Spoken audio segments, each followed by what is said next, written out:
그날 밥상이 엎어지는 소리가 아직도 귓가에 쟁쟁합니다. 쨍그랑하고 깨진 국그릇 조각이 내 발등으로 튀었을 때 나는 발이 따끔거리는 것보다 가슴이 찢어지는 게 더 아팠습니다. 평생 나만 보고 살았다던 착한 아들이었습니다. 법 없이도 살놈이라고 동네 사람들이 입이 마르게 칭찬하던 내 아들이었습니다. 그런 아들이 밥상을 뒤엎으며 나에게 소리를 질렀습니다. 엄마 노망났어?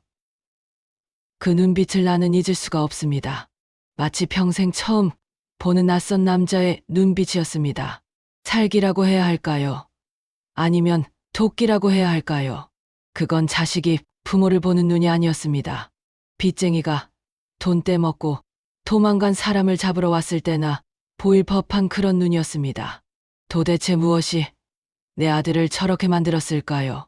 아니, 어쩌면 저게 진짜 내 아들의 모습이었는데 내가 여태 껍데기만 보고 살았던 건 아닐까요? 오늘은 그 기막힌 이야기를 해보려고 합니다. 혹시 지금 자식들에게 재산을 물려줄까 말까 고민하고 계신 분이 있다면 오늘 제 이야기를 끝까지 들어주십시오. 피가 되고 살이 되는 이야기가 될 겁니다. 본격적인 이야기 시작 전에 저처럼 자식 믿다가 발등 찍히기 싫으신 분들은 좋아요 한번 꼭 눌러주세요. 여러분의 그 현명한 선택이 제 억울한 마음을 달래주는 큰 힘이 됩니다. 나는 올해 72입니다.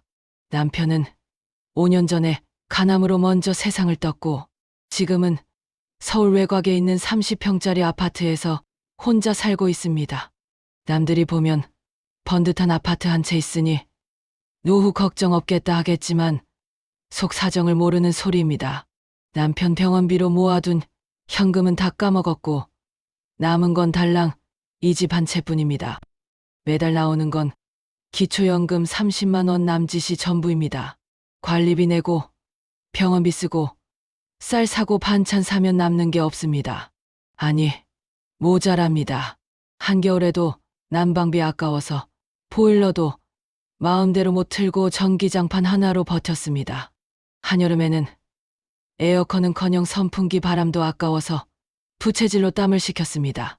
그렇게 구차하게 살면서도 자식들한테는 손 안 벌리려고 애를 썼습니다.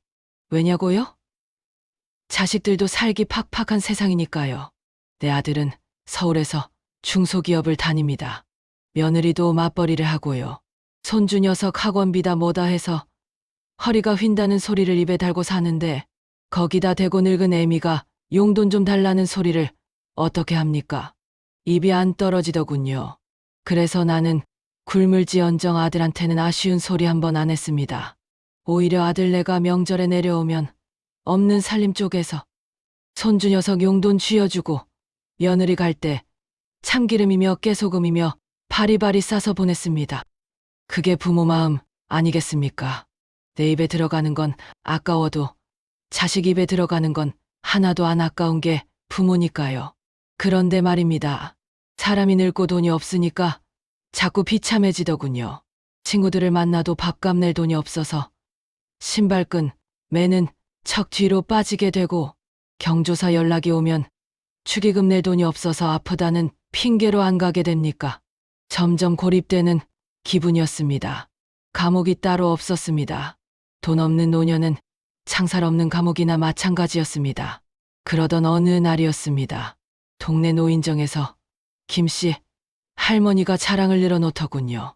이번에 주택연금에 가입했는데 매달 꼬박꼬박 150만 원씩 통장에 들어온다고요.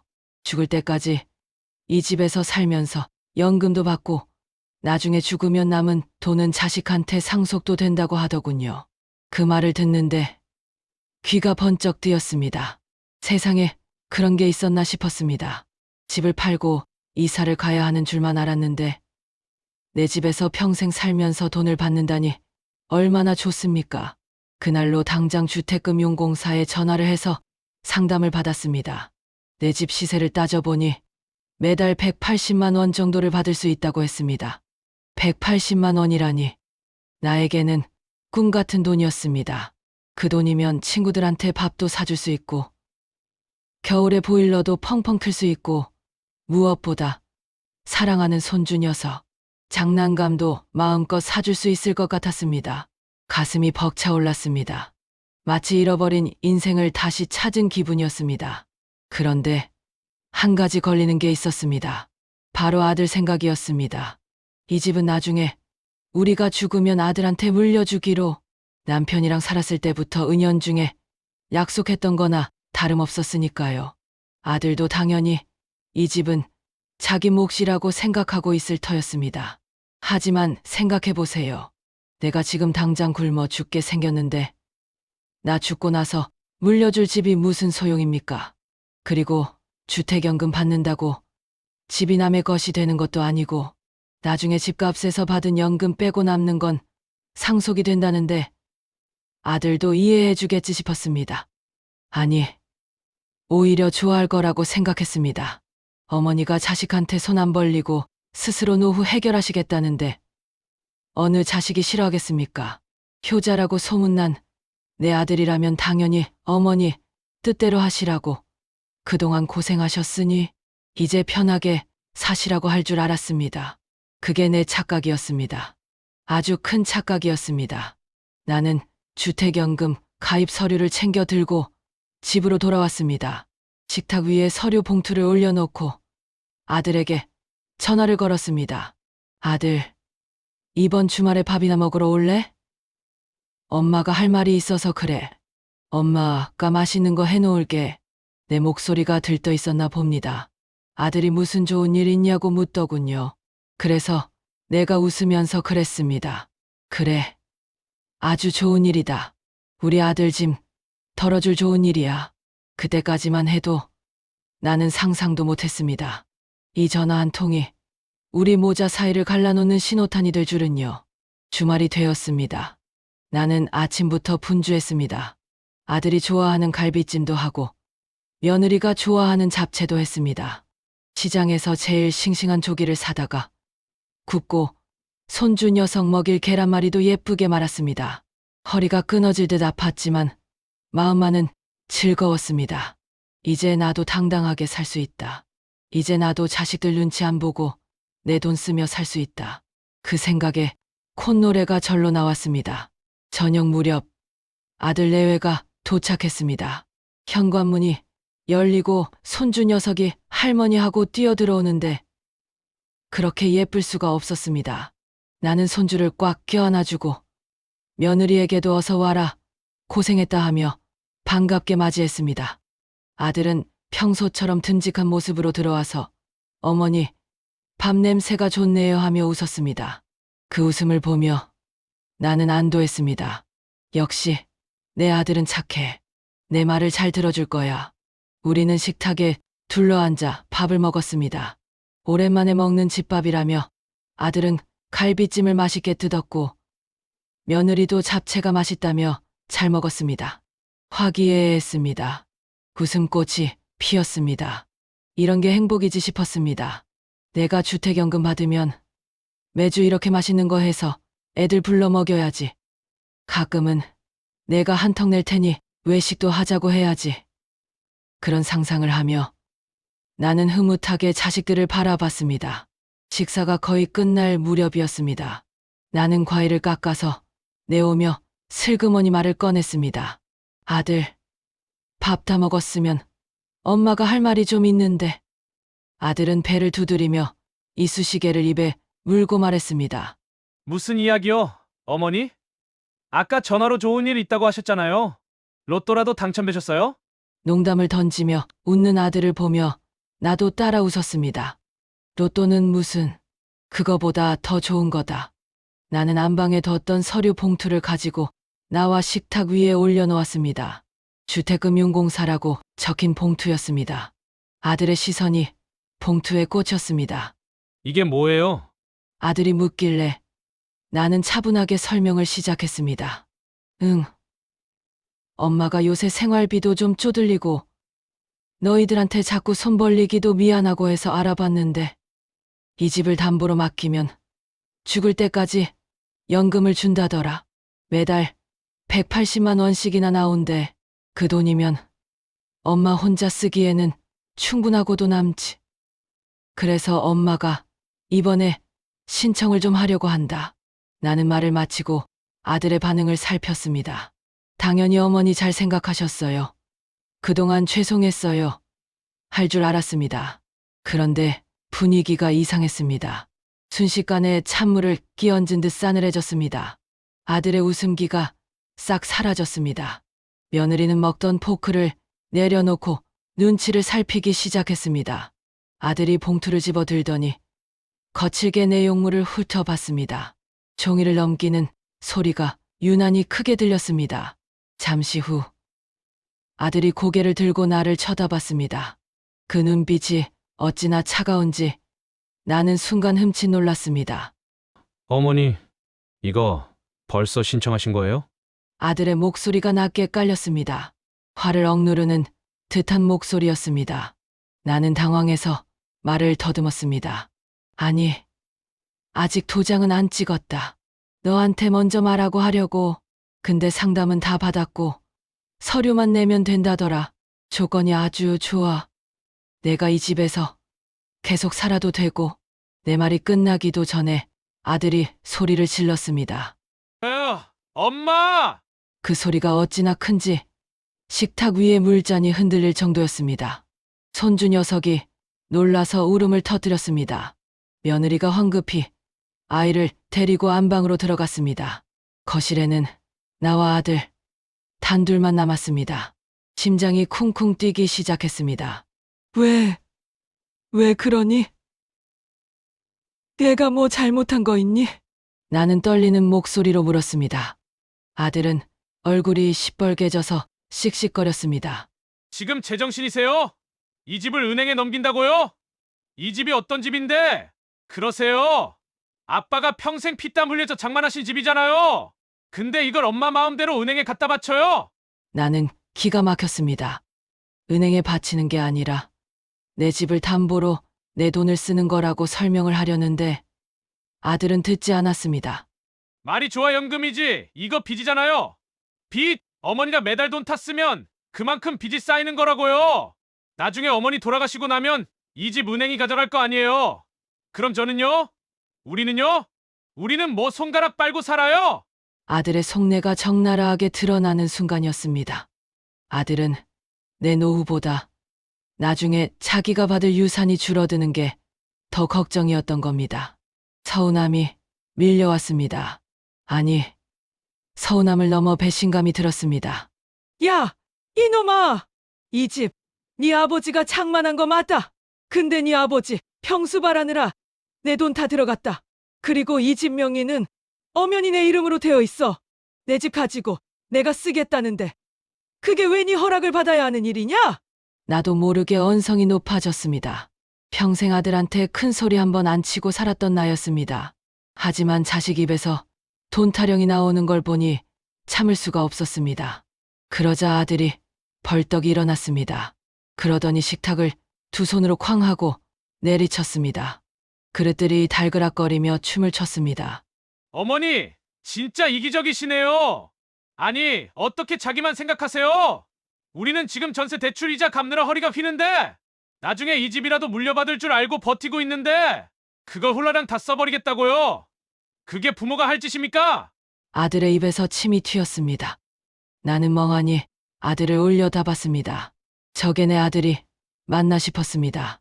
어릴 때 내 품에 안겨서 엄마가 제일 좋아하던 그 꼬마가 맞나.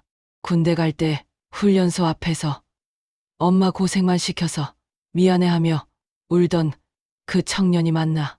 장가 갈 때 엄마 내가 꼭 호강시켜주게 하며 큰절 올리던 그 신랑이 맞나. 모든 게 거짓말 같았습니다. 눈앞에 있는 건 아들이 아니라 탐욕의 눈이 먼 괴물 같았습니다. 너 지금 뭐라고 했니? 이기적이라고? 내가 이기적이라고? 너 키우느라 내 청춘 다 바치고, 너 대학 보내느라 내 등골 다 빼먹고, 너 장가 보낼 때 전세금 보태주느라 빚까지 졌는데 이제 늙고 병들어서 내 돈 좀 쓰겠다는데 그게 이기적이라고? 눈물이 왈칵 쏟아졌습니다. 가슴 속에 쌓여있던 울분이 터져나왔습니다. 그래, 너희 힘들지. 요즘 젊은 사람들 살기 힘든 거 내가 왜 모르니? 그래서 내가 너한테 10원 한 장 달라고 한 적 있니? 너 힘들까봐 내가 김치 담가서 택배로 보내고 반찬에서 나르면서도 차비 아까워서 지하철 타고 다녔다. 근데 내가 나한테 어떻게 이럴 수가 있니? 내가 울면서 소리치자 아들은 오히려 더 화를 냈습니다. 아, 그러니까 누가 그렇게 하래요? 엄마가 좋아서 해놓고 왜 이제 와서 생색인데요? 그리고 주택연금 그거 절대 안 돼요. 제가 반대하면 못하는 거예요. 보증인 동의 필요하다면서요. 아들은 어디서 주워들었는지 따지고 들었습니다. 사실 주택연금은 자녀 동의가 필요 없습니다. 집주인인 내 권리니까요. 하지만 아들은 그걸 모르고 무작정 우기고 있었습니다. 그 무식함과 뻔뻔함에 치가 떨렸습니다. 나는 눈물을 닦고 아들을 똑바로 쳐다봤습니다. 동의? 필요 없다. 내 명의로 된 내 집이야. 내가 결정하면 그만이야. 내일 당장 가서 도장 찍을 거다. 내 단호한 태도에 아들은 당황한 듯 했습니다. 그러더니 얼굴이 불그락푸르락해지더군요. 그 순간이었습니다. 아들이 갑자기 밥상을 들어 올렸습니다. 와장창 순식간에 벌어진 일이었습니다. 국그릇, 밥그릇, 반찬 접시들이 바닥으로 곤두박질 쳤습니다. 갈비찜 국물이 사방으로 튀고 유리 조각들이 산산조각이 났습니다. 나는 비명을 지르며 주저앉았습니다. 안방에서 며느리가 뛰쳐나왔습니다.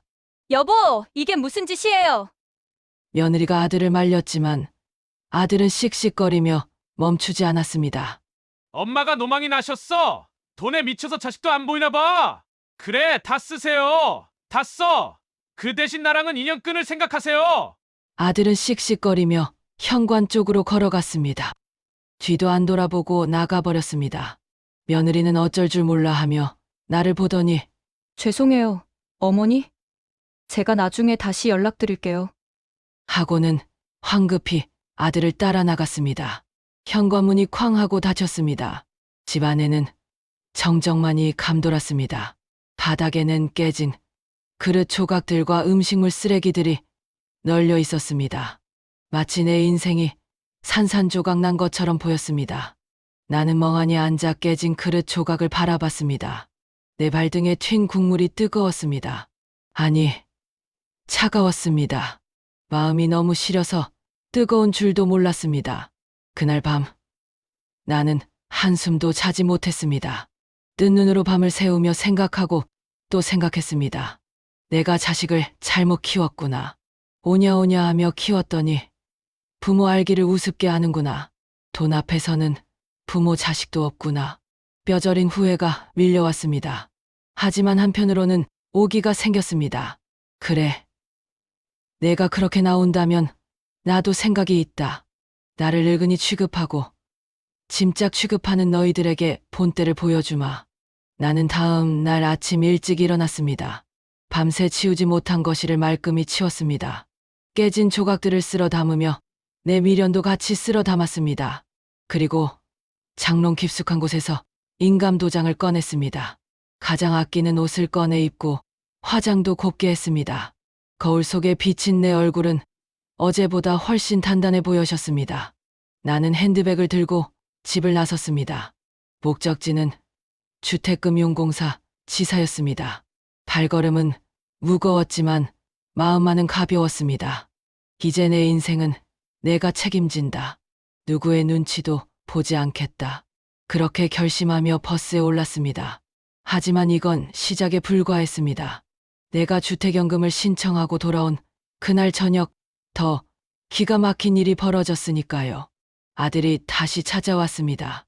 어제처럼 환한 얼굴이 아니었습니다. 아주 차분하고 냉정한 얼굴로 서류 봉투 하나를 내밀었습니다. 어머니, 주택연금 신청하셨죠? 그럼 이제 이 서류에 도장 찍으시죠. 아들이 내민 서류를 보고 나는 기절초풍할 뻔했습니다. 그건 바로 부양료 청구 소송소장이 아니었습니다. 그보다 더 무서운 증여계약 해제 및 반환 청구 내용 증명이었습니다. 도대체 이게 무슨 소리일까요? 내가 아들에게 뭘 줬길래 돌려달라는 걸까요?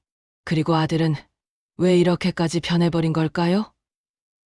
착했던 내 아들을 악마로 만든 진짜 이유는 무엇일까요? 그 충격적인 진실이 다음 편에서 밝혀집니다. 여러분의 생각은 어떠신가요? 내 집 가지고 내가 쓰겠다는데 밥상 엎은 아들. 그래도 자식이니까 이해하고 용서해야 할까요? 아니면 호적에서 파버려야 할까요? 댓글로 여러분의 솔직한 의견을 남겨주세요. 여러분의 지혜로운 조언이 저에게는 큰 힘이 됩니다. 그리고 다음 이야기가 궁금하시다면 구독과 알림 설정 잊지 마세요. 제가 겪은 이 기막힌 전쟁 절대 놓치지 마십시오. 그럼 2부에서 뵙겠습니다.